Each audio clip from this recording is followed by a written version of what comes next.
नमस्ते बच्चों, राज हिंदी क्लासेस में आपका स्वागत है। आज हम पढ़ने जा रहे हैं कक्षा 7 की वसंत भाग 2 में पाठ 2 दादी माँ। ये बहुत ही प्यारा सा पाठ है। इसमें लेखक अपनी पुरानी यादों में खो जाता है और अपनी दादी माँ को बहुत याद करता है। इस पाठ में सबसे पहले हम इसके कठिन शब्दों को पढ़ लेते हैं, क्योंकि इसमें कुछ देशज शब्द यानी कि स्थानीय बोलियों के शब्द बहुतायत से प्रयोग में किए गए हैं। तो देखिए इस पाठ के कठिन शब्द, जैसे प्रतिकूलता। प्रतिकूलता का मतलब होता है विपरीत यानी कि उल्टा। साबू का मतलब है साबूदाना, जो हम सागार में भी प्रयोग में लेते हैं। सिवान का मतलब होता है बहाव। विषुचिका का मतलब होता है हैजा और चैचक जैसी बीमारियां। वात्या चक्र का मतलब है तूफान। सन का मतलब होता है रुई। सद्य का मतलब होता है अभी अभी। सद्य यानी जो काम अभी अभी हुआ है। सरसाम का मतलब है कपकपी। जब बुखार आता है तो कपकपी छूटती है ना, सर्दी लगती है, उसको कहते हैं सरसाम। गिलाफ का मतलब है खोल और अभयदान का मतलब होता है जीवन दान। इसमें एक मुहावरा भी आया है, मुंह में राम बगल में छुरी। ये वाला मुहावरा बहुत ही प्रसिद्ध है। इसका मतलब होता है कि कई लोग ऐसे होते हैं ना जो मित्रता का दिखावा करते हैं, जो नाटक करते हैं, सामने तो बहुत प्रेम दिखाते हैं और बाद में वे हमें धोखा देने में भी नहीं चूकते। तो ऐसे लोगों के लिए हम कहते हैं मुंह में राम बगल में छुरी, यानी मित्रता का दिखावा करने वाले लोग। इसके बाद इसमें कुछ महीनों के, जो हिंदी महीनों के नाम आए हैं, जैसे चैत्र, वैशाख, ज्येष्ठ। तो ये कौन से महीने होते हैं? पूरे 12 महीने हैं जो कौन कौन से हमारे जो कैलेंडर में होते हैं वो वाले हम देख लेते हैं। कि जैसे चैत्र में जो है, चैत्र मास से हमारा हिंदी कैलेंडर, हमारा ग्रिगोरियन जो कैलेंडर है, हमारा विक्रम संवत वाला जो कैलेंडर है वो शुरू होता है, जो कि अंग्रेजी महीनों में किस प्रकार से प्रयोग में होता है। जैसे हमारा जो हिंदी महीनों वाला कैलेंडर है वो शुरू होता है चैत्र मास से। चैत्र का मतलब होता है कि कुछ दिन तो मार्च में आ जाते हैं चैत्र के, और कुछ दिन अप्रैल में आ जाते हैं। जैसे घट स्थापना होती है देवी माँ की एकम वाले दिन, तो वही दिन से हमारा नया हिंदू नववर्ष शुरू हो जाता है। चैत्र का मतलब है मार्च और अप्रैल का महीना। वैशाख का मतलब होता है अप्रैल और मई का महीना, यानी थोड़ा सा अप्रैल का महीना चैत्र में चला गया और थोड़ा सा वैशाख में। ज्येष्ठ का मतलब है मई जून। आषाढ़ का मतलब होता है जून जुलाई। श्रावण का मतलब है जुलाई और अगस्त। भाद्रपद का मतलब है अगस्त और सितंबर। अश्विन महीने में सितंबर और अक्टूबर, और कार्तिक महीना अक्टूबर नवंबर, जिसमें दीपावली आती है। मार्गशीर्ष में नवंबर दिसंबर। इसी मार्गशीर्ष को हमारे इस पाठ में अगहन कहा गया है। अगहन शब्द हमारे पाठ में आया है, जिसका अर्थ है मार्गशीर्ष यानी कि नवंबर दिसंबर का महीना। और पौष का महीना होता है दिसंबर जनवरी में। माघ का महीना होता है जनवरी फरवरी में। और फाल्गुन का महीना होता है फरवरी मार्च में। फाल्गुन में ही होली मनाई जाती है। इसी प्रकार से हिंदी 12 महीने आपके सामने प्रस्तुत हैं। इसके अलावा हर महीने में 15-15 दिन का हमारा पखवाड़ा होता है, जिसके अंतर्गत कृष्ण पक्ष, और देखो कृष्ण पक्ष के शुरू के जो 15 दिन होते हैं वो कृष्ण पक्ष के होते हैं। 15 क्या 14 दिन मान लो, और 15वां दिन हमारे होती है अमावस्या, है ना। इसके बाद आ जाती है अमावस्या, और इसके बाद शुक्ल पक्ष होता है, शुक्ल पक्ष, जिसके भी 14 दिन मान लो, और उसके बाद आ जाती है पूर्णिमा। तो कृष्ण पक्ष के बाद आती है अमावस्या, और शुक्ल पक्ष के बाद आती है पूर्णिमा, और पूर्णिमा के दूसरे दिन अगला महीना शुरू हो जाता है। तो आपको समझ में आ गया होगा। आगे हम अपने पाठ की तरफ बढ़ते हैं। ये जो पाठ है ये एक कहानी है जिसके लेखक शिव प्रसाद सिंह हैं। वास्तव में ये कहानी ना होकर इसे संस्मरण कहना चाहिए, क्योंकि जो लेखक है वो अपनी दादी माँ की यादों में खो जाते हैं और अपनी सारी घटनाओं को इस पाठ में संजोकर रखते हैं। और इसमें लेखक और उसकी दादी माँ के बीच जो घनिष्ठ प्रेम है उसको दर्शाया गया है। दादी माँ ममता और स्नेह की मूर्ति थी। लेखक अपनी दादी से बहुत प्रेम करते थे और एक दिन जब अपने बड़े भाई का पत्र मिला उसमें दादी माँ के मृत्यु का समाचार पाकर लेखक अपनी पुरानी यादों में खो गए और उन्हीं यादों को उन्होंने इस पाठ में व्यक्त किया है। तो चलिए शुरू करते हैं हमारा पाठ दादी माँ। कमज़ोरी है अपनी, पर सच तो यह है कि ज़रा सी कठिनाई पड़ते ही बीसों गर्मी बरसात और वसंत देखने के बाद भी मेरा मन सदा नहीं तो प्राय अनमना सा हो जाता है। मेरे शुभचिंतक मित्र मुंह पर मुझे प्रसन्न करने के लिए आने वाली छुट्टियों की सूचना देते हैं और पीठ पीछे मुझे कमज़ोर और ज़रा सी प्रतिकूलता से घबराने वाला कहकर मेरा मजाक उड़ाते हैं।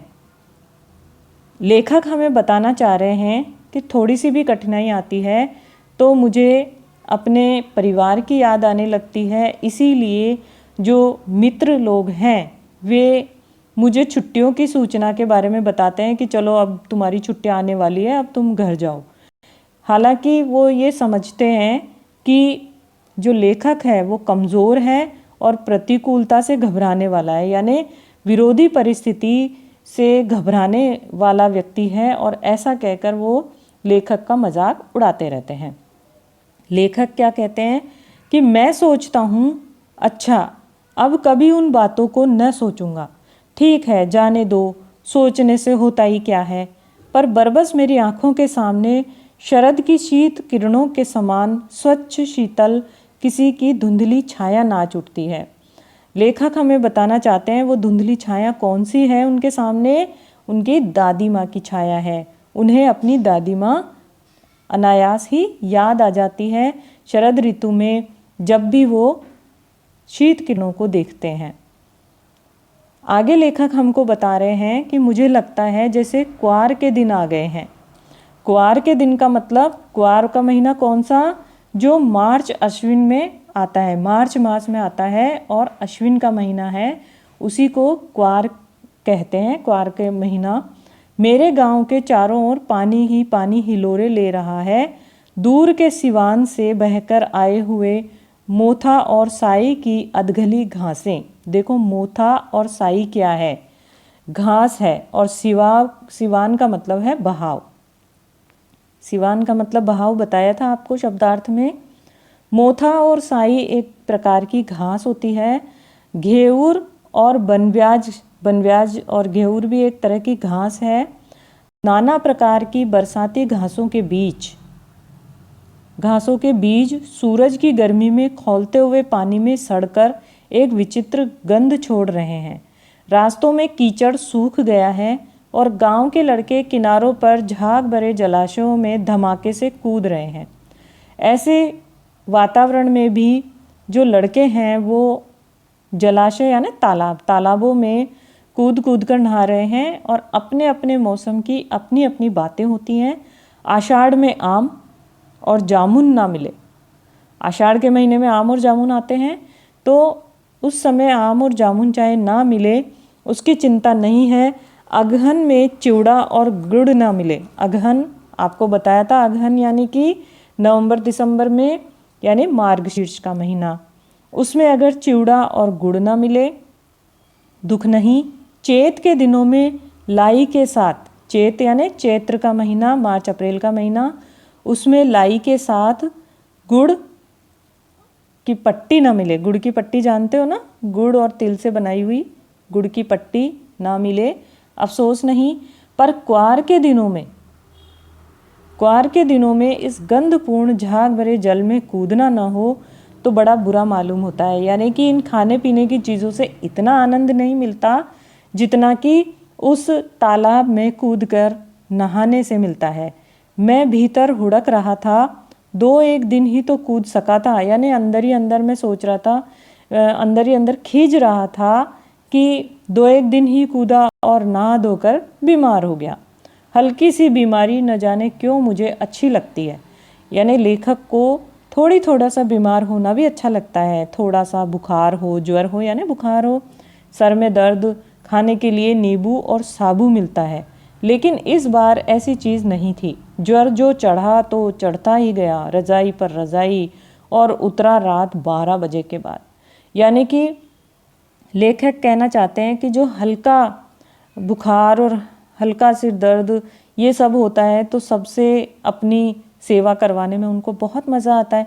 लेकिन इस बार उनको इतना तेज़ बुखार आया कि रजाई पे रजाई ओढ़नी पड़ी, और लेकिन फिर भी वो रात को जा कर के वो बुखार उतरा, तो इसलिए उन्हें ज़्यादा परेशानी हो गई। दिन में चादर लपेटे सोया था और दादी माँ आई, शायद नहा कर आई थी, उसी झाग वाले जल में। पतले दुबले स्नेह सने शरीर पर, स्नेह सने यानी इस प्रेम से डूबा हुआ शरीर, उस पर सफ़ेद किनारीदार धोती, सन से सफ़ेद बालों के सिरों पर सद्य टपकते हुए जल की शीतलता, अभी अभी टपकते हुए, सद्य यानी अभी अभी टपकते हुए जल की शीतलता का मतलब है कि वो सिर नहाकर आई थी, इसीलिए बालों के किनारों से पानी झर रहा था। आते ही उन्होंने सर पेट छुए, आंचल की गांठ खोल किसी अदृश्य शक्ति धारी के चबूतरे की मिट्टी मुंह में डाली, माथे पर लगाई, दिन रात चारपाई के पास बैठी रहती। कौन सी मिट्टी? हमने भी देखा होगा कि जब इस तरह से बीमार होते हैं तो किसी झाड़ा लगवा के लाते हैं और मिट्टी वगैरह ले करके आते हैं, लगाते हैं, कि इस तरह का टोना टोटका करते हैं जिससे कि तबीयत ठीक हो जाए। हमारे गाँव में आज भी ऐसा प्रचलन है, हालांकि शहरों में ये सब अब दूर हो चुका है। कभी पंखा झलती, कभी जलते हुए हाथ पैर कपड़े से सहलाती, सर पर दालचीनी का लेप करती और 20 बार छू छू कर ज्वर का अनुमान करती। हांडी में पानी आया कि नहीं, उसे पीपल की छाल से छोंका कि नहीं, खिचड़ी में मूंग की दाल डाली कि नहीं, एकदम मिल गई या नहीं मिली, यानी कि खिचड़ी ढंग से पकी या नहीं पकी, कोई बीमार के घर में सीधे बाहर से आकर तो नहीं चला गया, आदि लाखों प्रश्न पूछ पूछ कर घर वालों को परेशान कर देती थी। ऐसी थी दादी माँ, जो इतना ख्याल रखती थी। दादी माँ को गवई गांव की 50 किस्म की दवाओं के नाम याद थे। मतलब दादी माँ जो घरेलू दवाइयाँ होती है उनकी बहुत जानकार थी, आयुर्वेदिक दवाओं की।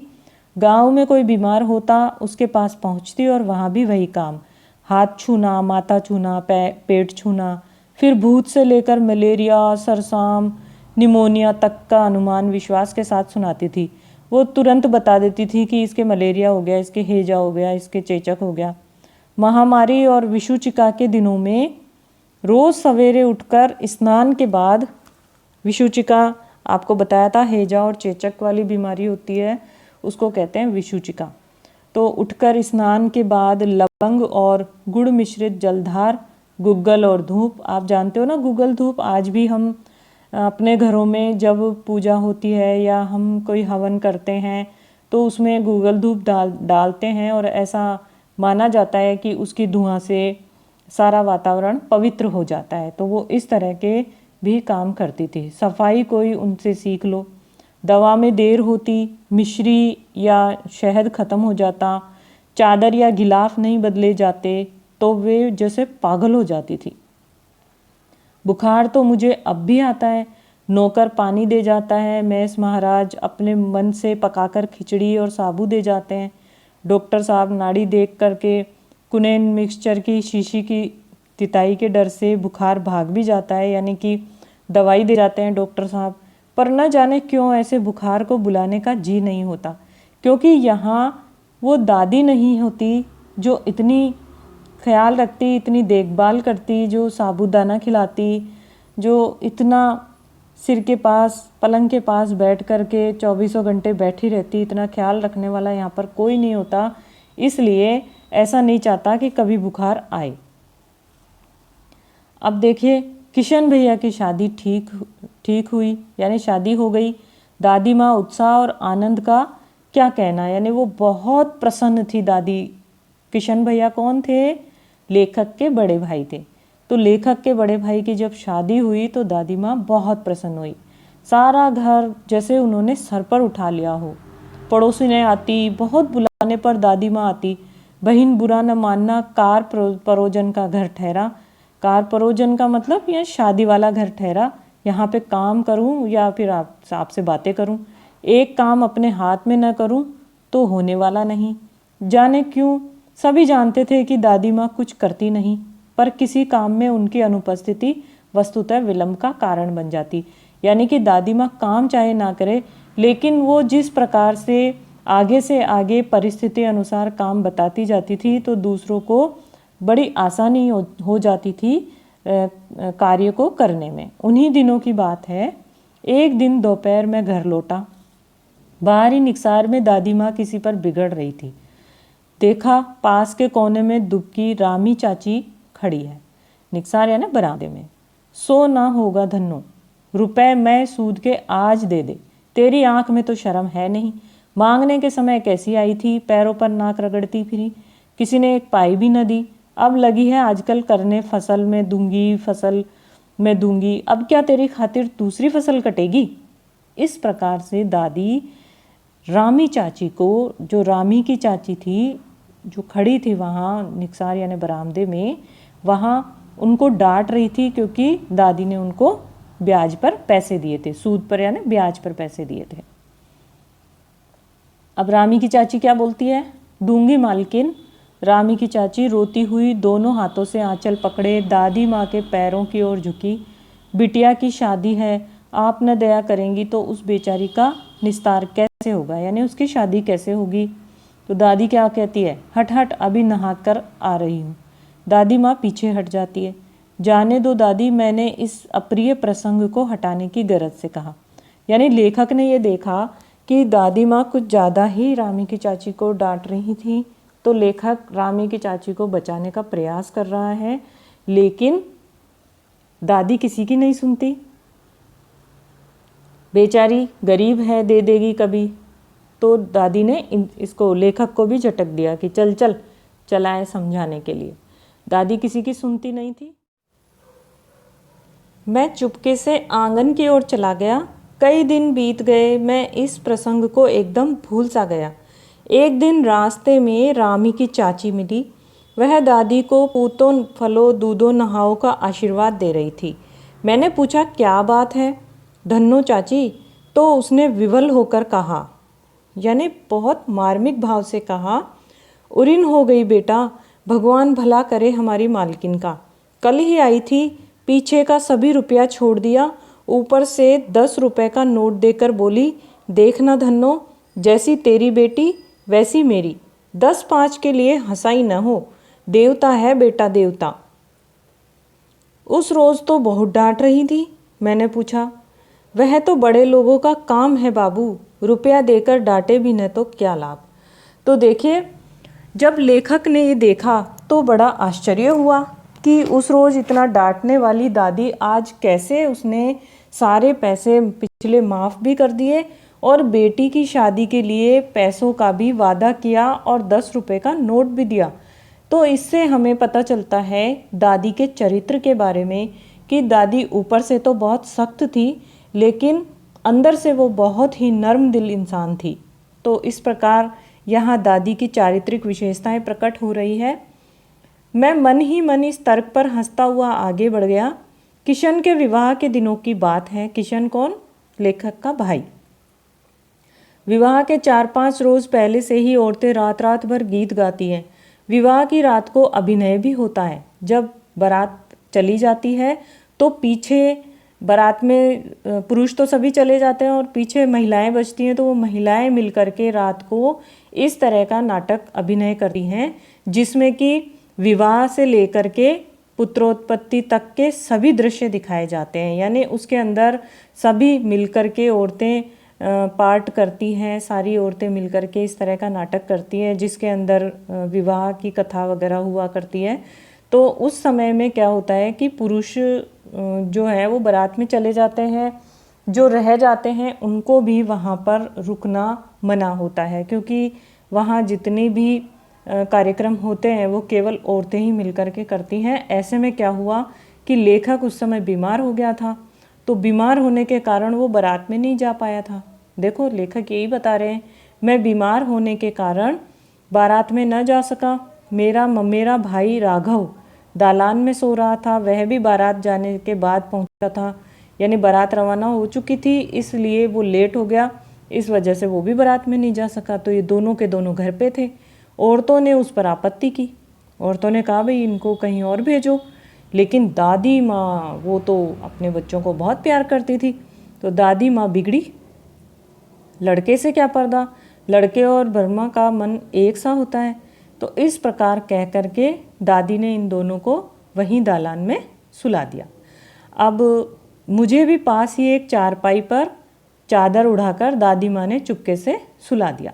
बड़ी हंसी आ रही थी, सोचा कहीं ज़ोर से हंस दूं तो भेद खुल जाए तो बाहर निकाल दिया जाऊंगा, पर भाभी की बात पर हंसी रुक न सकी और भंडा फोड़ हो गया। जब वहाँ पर अभिनय होता है तो महिलाएं बहुत हंसी मजाक करती हैं, उसी हंसी मजाक को लेखक सुन सुनकर हंस रहा था। तो देबू की माँ ने चादर खींच ली। कहो दादी यह कौन बच्चा सोया है, बेचारा रोता है, शायद दूध तो पिला दूं। हाथापाई शुरू हुई, दादी माँ बिगड़ी, लड़के से क्यों लगती है। तो इस प्रकार देबू की माँ ने जब आपत्ति की कि ये बच्चा नहीं है, ये तो बड़ा है, ये जो व्यंग्यात्मक बोला ना उन्होंने, बेचारा रोता है शायद दूध तो पिला दूं, तो यह व्यंग्यात्मक भाषा में उन्होंने दादी से कहा था कि ये बच्चा नहीं है, बड़ा है, इसको भेजो यहाँ से। लेकिन दादी फिर भी उसी का पक्ष लेती रही। सुबह रास्ते में देबू की माँ मिली। कल वाला बच्चा भाभी। मैं वहाँ से जोर से भागा और दादी माँ के पास जा खड़ा हुआ। तो जब भी लेखक को किसी प्रकार का भी ऐसा परिस्थिति उसके सामने आती थी तो वह कभी अपराधी अपने आप को महसूस करता था तो वो जा कर के दादी माँ की शरण में चला जाता था। तो वस्तुतः किसी प्रकार का अपराध हो जाने पर जब हम दादी माँ की छाया में खड़े हो जाते तो अभयदान मिल जाता, यानी कि जीवन दान मिल जाता था। यानी इस प्रकार से जो लेखक है वो अपने आप को बचा लेता था दादी की आड़ में। स्नेह और ममता की मूर्ति थी दादी। तो स्नेह और ममता की मूर्ति दादी माँ की एक एक बात आज कैसी कैसी मालूम होती है। परिस्थितियों का वात्या चक्र जीवन को सूखे पत्ते सा कैसा नचाता है, इसे दादी माँ खूब जानती थी। दादा की मृत्यु के बाद, यानी कि दादा की मृत्यु हो चुकी थी, उसके बाद वे बहुत उदास रहती थी। संसार उन्हें धोखे की टट्टी मालूम होता था, यानी कि ये संसार उन्हें हकीकत नहीं लगता था। ऐसा लगता था कि जैसे इस पूरे संसार में धोखा ही धोखा है। दादा ने उन्हें स्वयं जो धोखा दिया, यानी कि कैसे धोखा दिया देखो आगे वो बताते हैं। वे सदा उन्हें आगे भेजकर अपने पीछे जाने की झूठी बात कहा करते थे। यानी दादाजी हमेशा उनसे ये कहते थे कि पहले मैं तुम्हें विदा करूंगा इस संसार से, उसके बाद ही जाऊंगा, तुम चिंता मत करो, मैं तुम्हारा साथ नहीं छोड़ूंगा। लेकिन उनसे पहले चले गए तो दादी को ऐसा लगता था कि उन्होंने उनको धोखा दे दिया। दादा की मृत्यु के बाद कुकुरमुत्ते की तरह बढ़ने वाले मुंह में राम बगल में छुरी वाले दोस्तों की शुभ चिंता ने स्थिति और भी डावाडोल कर दी। यानी कि दादी के सामने ऐसे लोग आए दादाजी के मरने के बाद कि मुंह में राम बगल में छुरी वाले। आपको बताया था कि सामने तो वो मित्रवत व्यवहार करते थे, बहुत अच्छा व्यवहार करते थे, लेकिन पीठ पीछे वो दादी की बुराई करते थे और दादी को की जो संपत्ति थी उसके ऊपर भी उनकी नज़र थी। तो इस प्रकार दादा के श्राद्ध में दादी माँ के मना करने पर भी पिताजी ने जो अतुल संपत्ति थी वो व्यय कर दी, और वह घर की तो थी नहीं।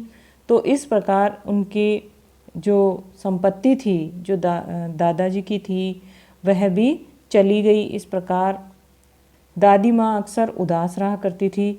माघ के दिन थे, माघ मास आपको बताया था, सर्दियों के दिनों में कड़ाके का जाड़ा पड़ रहा था। पछुआ का सन्नाटा और पाले की शीत हड्डियों में घुसी पड़ती। शाम को मैंने देखा दादी माँ गीली धोती पहने कोने वाले घर में एक संदूक पर दिया जलाए हाथ जोड़कर बैठी है। उनकी स्नेह कातर आंखों में मैंने आंसू कभी नहीं देखे थे। मैं बहुत देर तक मन मारे उनके पास बैठा रहा। उन्होंने आंखें खोली। दादी माँ, मैंने धीरे से कहा। क्या है रे, तू यहाँ क्यों बैठा है? दादी माँ, एक बात पूछूं, बताओगी ना? मैंने उनकी स्नेहपूर्ण आंखों की ओर देखा। वो लेखक देखिए अपनी दादी को कभी भी उदास नहीं देख पाता था। क्या है पूछ? तुम रोती थी? मतलब उन्होंने कभी अपनी दादी को रोते हुए नहीं देखा था, लेकिन उस दिन उन्होंने देखा कि दादी माँ रो रही है। तो फिर भी देखिए दादी माँ ने अपने रोने को छुपा कर कहा। दादी माँ मुस्कुराई। पागल, तूने अभी खाना भी नहीं खाया ना? चल चल, धोती तो बदल लो दादी माँ, मैंने कहा। मुझे सर्दी गर्मी नहीं लगती बेटा। वे मुझे खींचती रसोई में ले गई। सुबह मैंने देखा चारपाई पर बैठे पिताजी और किशन भैया मन मारे कुछ सोच रहे हैं। दूसरा चारा ही क्या है? बाबू बोले, रुपया कोई देता नहीं, कितने के तो अभी पिछले भी बाकी हैं। वे रोने रोने से हो गए, यानी कि कर्जा बहुत सिर पर चढ़ा हुआ था। रोता क्यों है रे? दादी माँ ने उनका माथा सहलाते हुए कहा। मैं तो अभी हूँ ही। उन्होंने संदूक खोलकर एक चमकती सी चीज़ निकाली। तेरे दादा ने यह कंगन मुझे इसी दिन के लिए पहनाया था। उनका गला भराया। मैंने इसे पहना नहीं, इसे सहेज कर रखती आई हूँ। यह उनके वंश की निशानी है। उन्होंने आंसू पोंछकर कहा। पुराने लोग आगा पीछा सब सोच लेते थे बेटा। यानी वो ये कहना चाहती है कि ये कंगन आज के दिन के लिए ही बने थे कि जिस दिन हम मुसीबत में हों तो ये काम आए। इस प्रकार दादी अपनी अतुल्य संपत्ति जो कंगन थे वो भी उन्होंने न्योछावर कर दिए अपने परिवार के लिए। सचमुच मुझे दादी माँ शापभ्रष्ट देवी सी लगी। धुंधली छाया विलीन हो गई। मैंने देखा दिन काफ़ी चढ़ आया है। धुंधली छाया विलीन हो गई मतलब कि दादी माँ भी अब इस दुनिया में नहीं रही। पास के लंबे खजूर के पेड़ से उड़कर एक कौवा अपनी घिनौनी काली पाँखें फैलाकर, पाँखें यानी पंख फैलाकर मेरी खिड़की पर बैठ गया।